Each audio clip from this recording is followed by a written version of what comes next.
बालमुकुंद नीरज साहेब आणि महाराष्ट्र युवा अध्यक्षाची डॉक्टर निलेश विश्वकर्मा, मी ॲडव्होकेट प्रियदर्शी केले, प्रवक्ता वंचित बहुजन आघाडी. निवडणुकीच्या या प्रचाराच्या पर्वामध्ये महिला शहर अध्यक्षा तनुजाताई रायपुरे या सुद्धा इथे उपस्थित आहेत. सांस्कृतिक मंत्र्याची संस्कृती पण आपण बघितलेली आहे आणि चंद्रपूरच्या या सगळ्या प्रचाराच्या वातावरणामध्ये बाळासाहेब आंबेडकर आपल्याकडे काही निवेदन आणि काही मुद्दे मांडत आहेत, तेव्हा मी त्यांना विनंती करतो की त्यांनी आपलं निवेदन सांगा.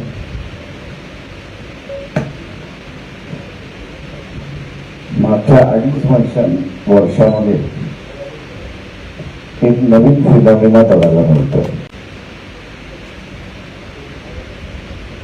आणि हा नवीन फिनॉमिना जो आहे तो म्हणजे 2014ला सुरुवात झाला की काँग्रेस पक्ष संपवायचा.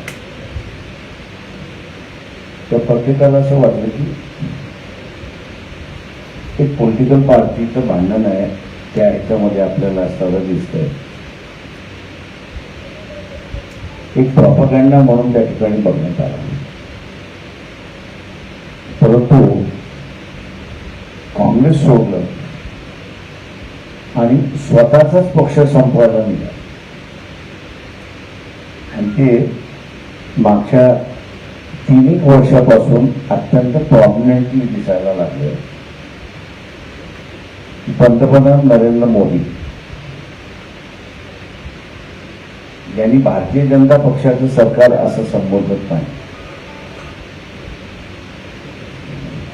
कुठलीही योजना आली, सरकारची योजना अशी नाही तर ती पूर्णपणे नरेंद्र मोदी यांची असणारी योजना अशा दृष्टीने त्या ठिकाणी मांडतात.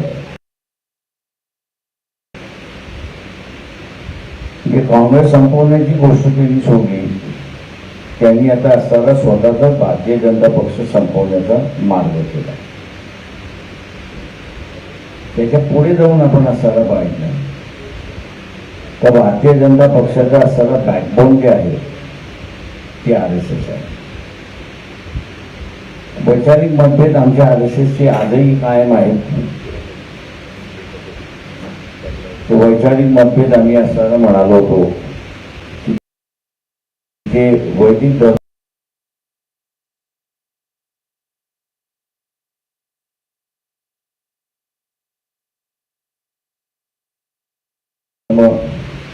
ते पुरस्कार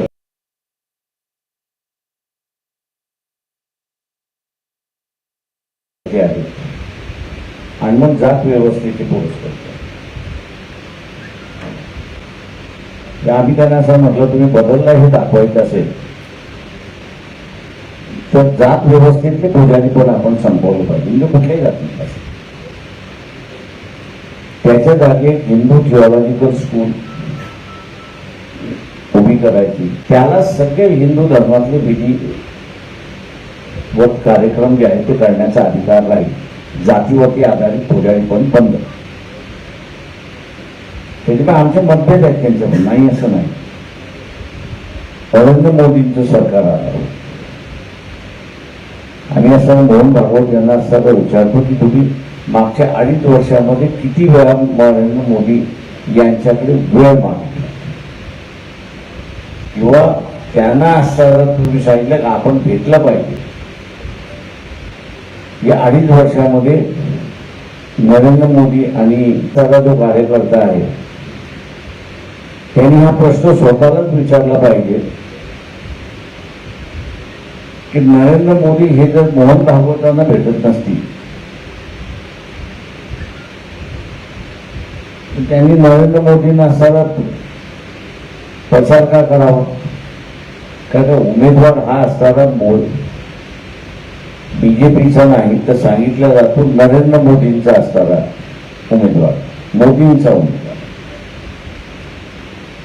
त्याच्यामुळे असताना भारतीय जनता पक्षच संपलाय की काय अशी असणारी परिस्थिती त्या ठिकाणी निर्माण झाली. म्हणजे पार्टीलेस देशाला करण्याचं धोरण चाललेलं आहे हे धोकादायक. मोदींच्या मनामध्ये जे आहे, पोटामध्ये जे आहे, ते आता तोंडावरती यायला लागलं.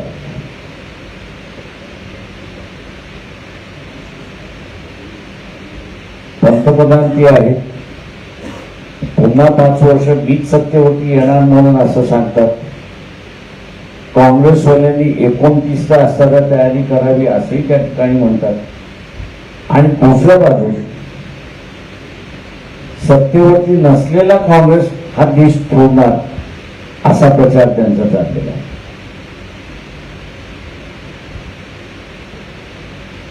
देशाचा एकोपा किंवा युनिटी ज्याला आपण म्हणू, याच्यामधला बिगेस्ट फॅक्टर जो आहे, सगळ्यात महत्वाचा फॅक्टर जो आहे, तो पॉलिटिकल पार्टीचा, राजकीय पक्ष.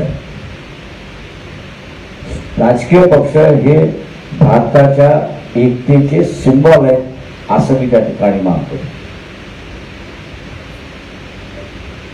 आणि हे सिंबॉल संपवायला कोण निघालेला आहे, तर नरेंद्र मोदी निघालेले आहे. त्याच्यामुळे आमचा असणारा आरोप आहे नरेंद्र मोदींवरती की त्यांनाच आज देश तोडायचा आहे. आता ही जी नरेंद्र मोदींची भूमिका आहे आणि त्याच्याच बरोबर असणारा मोहन भागवत यांना भेटायचं नाही, संघातला जो कार्यकर्ता आहे त्यालाही मान्य आहे का?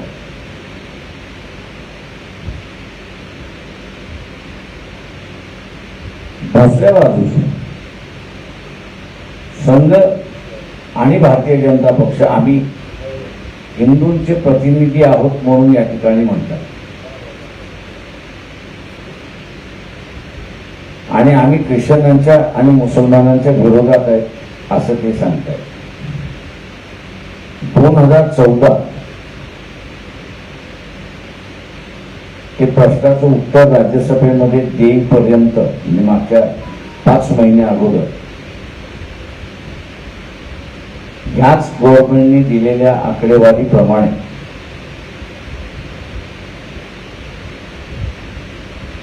सतरा लाख कुटुंब की ज्यांची स्थावर मालमत्ता 50 कोटीच्या वरती आहे आणि ज्यांचा धर्म हिंदू आहे, अशांनी भारतीय नागरिकत्व सोडलं.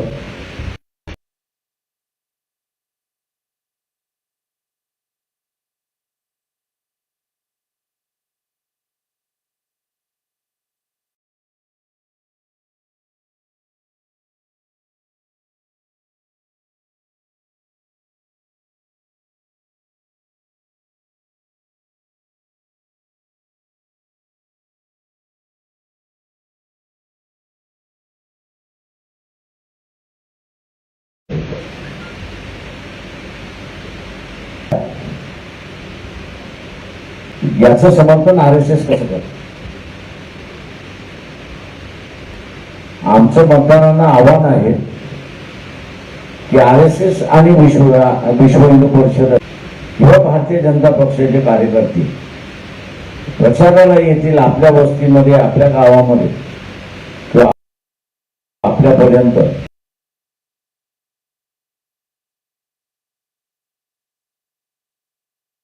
पहिल्यांदा त्यांना असं विचारा की ही 17 लाख कुटुंब, आणि हे उत्तर त्यांनी राज्यसभेमध्ये दिलेलं आहे, माझी आकडेवारी नाही, राज्यसभेमध्ये दिलेल्या उत्तराप्रमाणे 17 लाख कुटुंब यांनी भारतीय नागरिकत्व सोडलेलं आहे.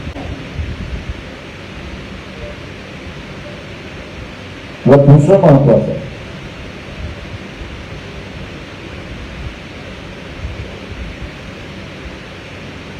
कालच्याच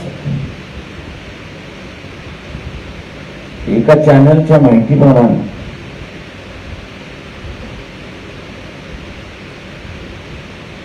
भारतावरचं कर्ज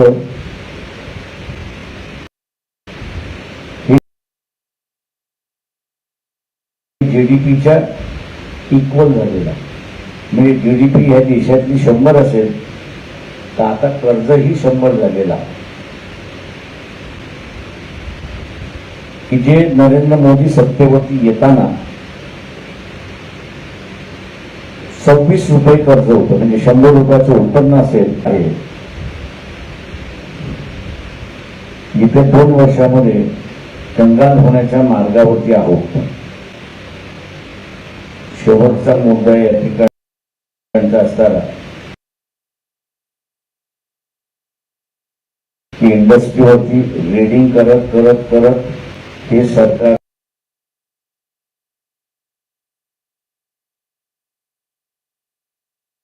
चाललं.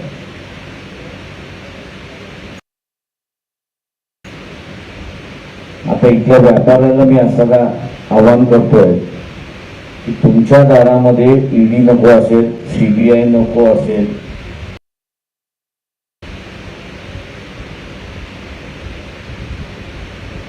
ते नरेंद्र मोदींचं सरकार येऊ देऊ नका. नरेंद्र मोदींचं सरकार आलं तर सेकंड फेज ऑफ रेडिंग जे होणार आहे, धाडी ज्या पडणार आहे त्या व्यापाऱ्यांवरती होणार आहेत, हे व्यापाऱ्यांनी लक्षात घेतलं पाहिजे. जालना मॅन्युफॅक्चरिंग करणारं युनिट आहे, या ठिकाणी ज्यांचं मॅन्युफॅक्चरिंग युनिट आहे हे सगळे भारतीय जनता पक्षाचे समर्थक आहेत आणि डोनर्सही आहेत. 1.5 वर्षापूर्वी या जालना स्टील इंडस्ट्रीज वरती 14 ठिकाणी धाडी पडल्या. ते 14 जणही BJPचे नुसते समर्थक नव्हते, तर ते डोनर होते, अशी असणारी परिस्थिती आहे. तेव्हा चंद्रपूरमधल्या व्यापाऱ्यांना आपण त्यांना BJPचे मतदार आहोत, डोनर आहोत म्हणून इथे वाचल्या जाईल असं नाही.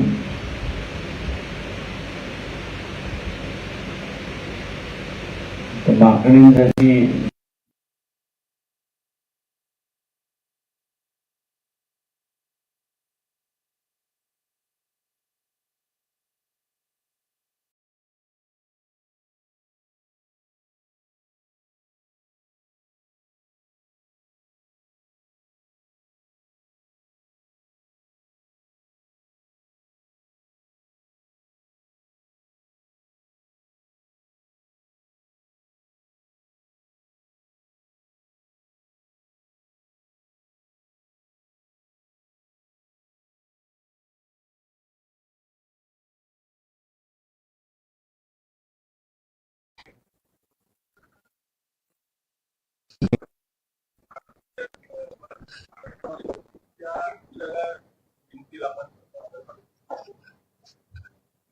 किती जिंकतील हे आज नाही सांगत मी, पण आम्ही निश्चितपणे जिंकू एवढं आपल्याला सांगतो.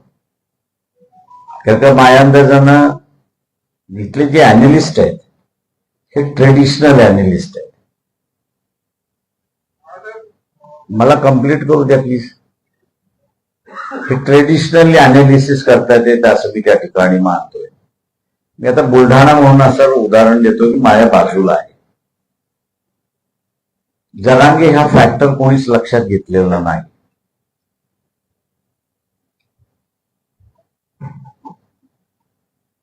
मराठा समाजामधला असणारा गरीब मराठा हा जरांगेला असणारा स्वतःचा मेंटॉर म्हणून मानतोय.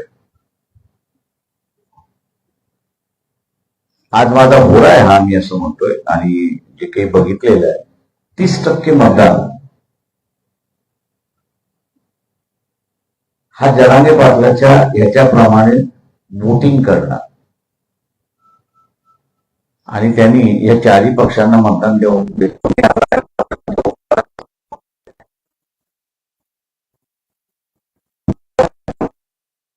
नाही. आणि तो म्हणजे की आपण असं ओबीसी हा नेहमीच धार्मिक आहे आणि मग भारतीय जनता पक्षाकडे आपण पाहतो.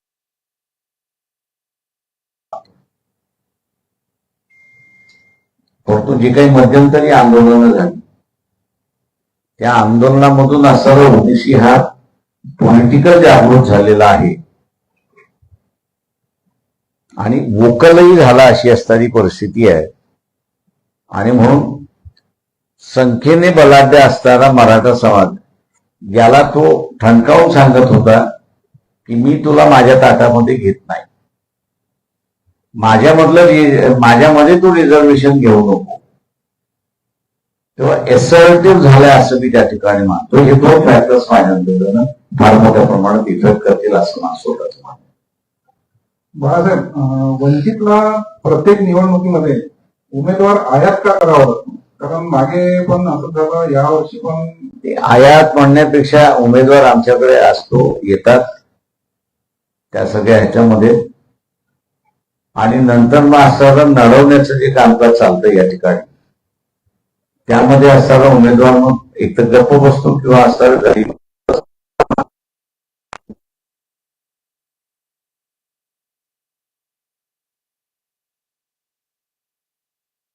त्या प्रेशरायझिंग टॅक्टिक्सला आम्ही असणारं तोंड देऊ शकत नाही, हे मी कबूल करतो.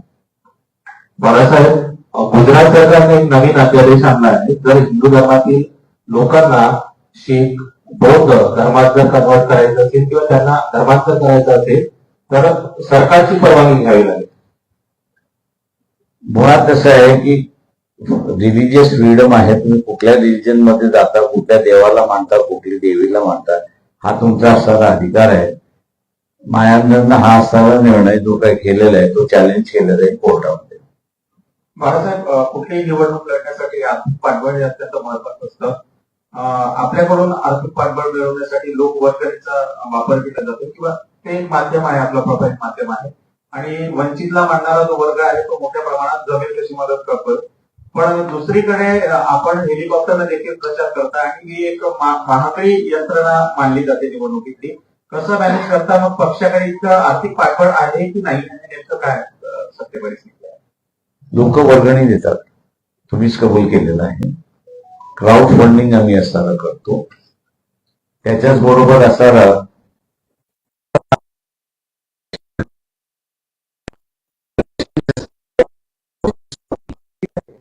QR कोड मार्फत तुम्हाला असणारं फंडिंग करता येते. आणि आमचं जेवढं अकाउंट्स आहेत ते सगळे आम्ही असणारं वेबसाईटवरती टाकतो. हे बरोबर आहे की मी असणारं हेलिकॉप्टरने फिरतोय आज. याचं कारण की मला असणारं सगळे मतदारसंघात माझा प्रचार हा जर करायचा असेल तर ते एक माध्यम आहे की जे मला वापरावं लागतं. या माध्यमाचा असणारा खर्च जो आहे, जो आमच्या असणारे जेवढे स्टार प्रचारक आहेत या सगळ्यांचा असणारा खर्च हा पार्टी अकाउंट मधून होतो.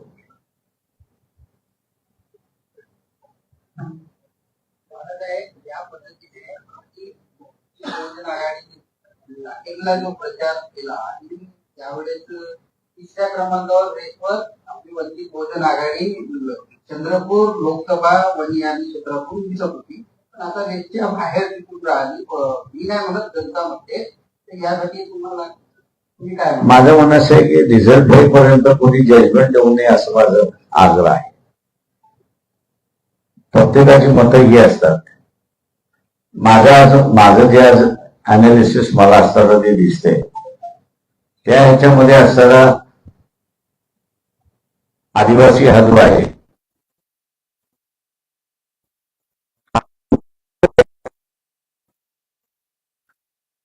की तुम्ही काही फॅक्टर्स लक्षात घेत नाहीये. आणि त्याचं कारण की नांदेडमध्ये आदिवासी डीनला संडास धुवायला लावलाय.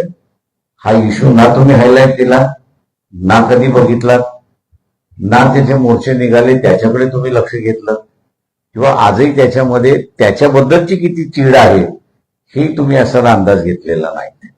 त्याच्यामुळे माझ्या अंदाजानं हे जे प्रिडिक्शन जे चाललेले आहेत त्या तुमच्या प्रेडिक्शन्स खऱ्या ठराव्यात असं मी त्या ठिकाणी हे करतो.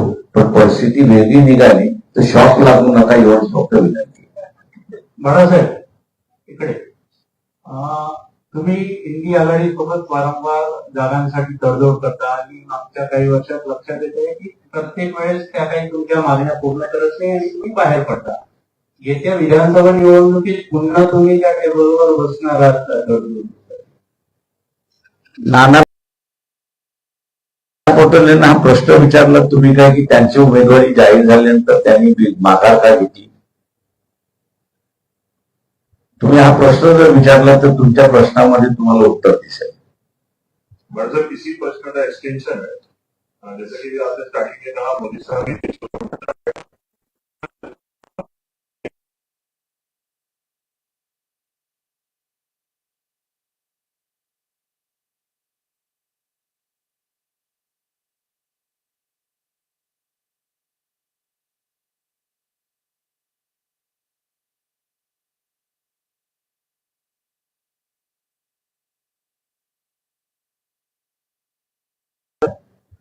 उसी पर को आप रट रहे हो.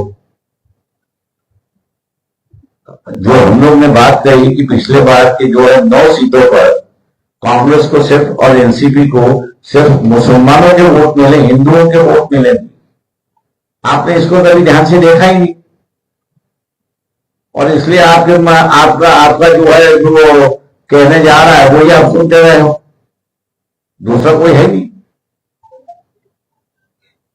हमारे विचार जो है उन्होंने विचार है, लोगों का जहन कोई नहीं जहन बना हुआ है. इसलिए मैं कह रहा हूं, मैंने ये इसलिए बात कही आपसे कि मैंने आंकड़े को ऊपर से बता दिया था कि 9 सीटों पर कांग्रेस को सिर्फ मुसलमानों के वोट मिले और किसी के मिले नहीं. इस आने के बाद भी अगर आप सुन नहीं रहे हो तो शायद आपने अपना मन बना लिया है कि इन्होंने जो कहा है वो गलत है.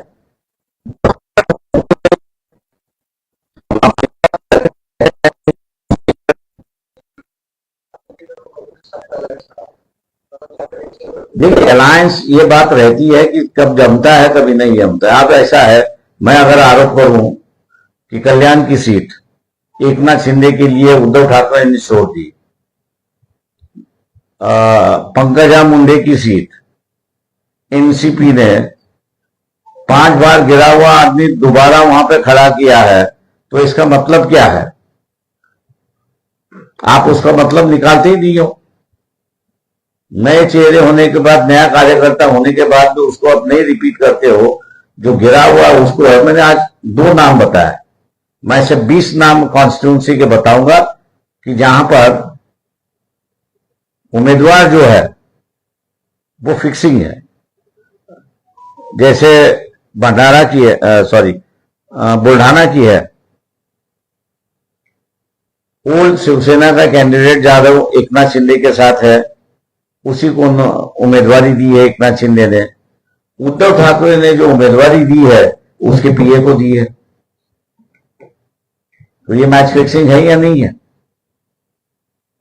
भाजपसोबतच झालेलं काय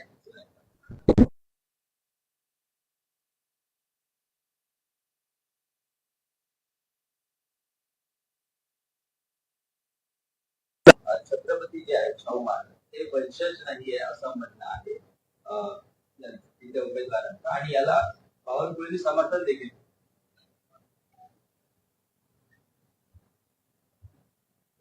जगाला माहिती आहे आणि जगाने एक्सेप्ट केलेलं आहे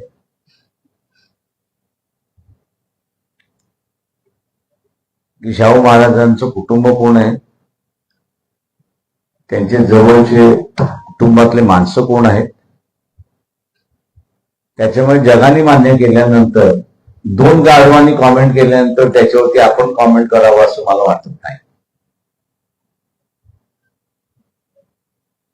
तो इस बार यूनिवर्सिटी आपला रहेगा 4 तारीख तक रुकी है. जिजाऊ संघाची स्थापक देण्याची सागरे हे जिजाऊ विकास पार्टीमधून येणारी लोकसभा निवडणूक लढवत आहे. वंचित बहुजन आघाडी समर्थन देते आहे. त्याबाबत तुम्ही वाचताय का त्याच्यामध्ये? प्रश्न आलाय तुमच्याकडे, तुम्ही स्वतःच विचारा, दुसऱ्याचं कशाला विचारताय?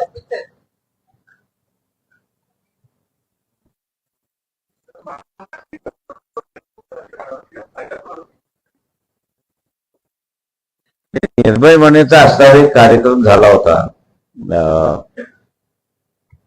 ॲडव्होकेट वसंत आसिम सरोदे आणि इतर यांनी. पण आता तेच सगळे अडकलेले आहेत. त्यांचेच मला फोन येतात आहेत, तुम्ही जे म्हणत होतात ते खरं आहे, आम्ही तुमचं ऐकलं पाहिजे होतं त्यावेळेस. तर आता प्रचार कोणाचा करायचा आणि प्रसार कोणाचा करायचा हाच त्यांच्या पुढे प्रश्न राहिलेला आहे.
घाणवास निर्माण करणाऱ्या जर्मशी लढण्याची, ज्याने तुम्हाला मिळेल घाणवासापासून 100% चांगलं संरक्षण आणि याचा मस्की कलोन फ्रेग्रन्स तुम्हाला ताजतवाना करेल. खरोखर रहा फ्रेश डेटॉल कलोन फ्रेशने. आई, घर म्हणजे समोर दिसते तेच ना? मग आपण का नाही तिकडे राहत?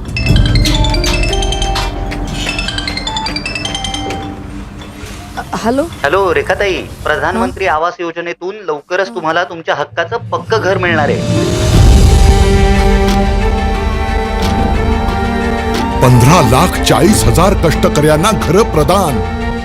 आणि म्हणून धनुष्यबाण. नाही, बस टॉयलेटला जायचंय. टॉयलेट स्वच्छ नाही आहे का? पार्टी अटेंड करत असते किंवा होस्ट केव्हा स्वच्छ ठेवू? तर हार्पिकचं सबस्क्रिप्शन घे. सबस्क्रिप्शन हार्पिक फ्लश मॅटिकचे सबस्क्रिप्शन. प्रत्येक फ्लश सोबत टॉयलेट होते स्वच्छ 1 महिन्यापर्यंत. फ्लश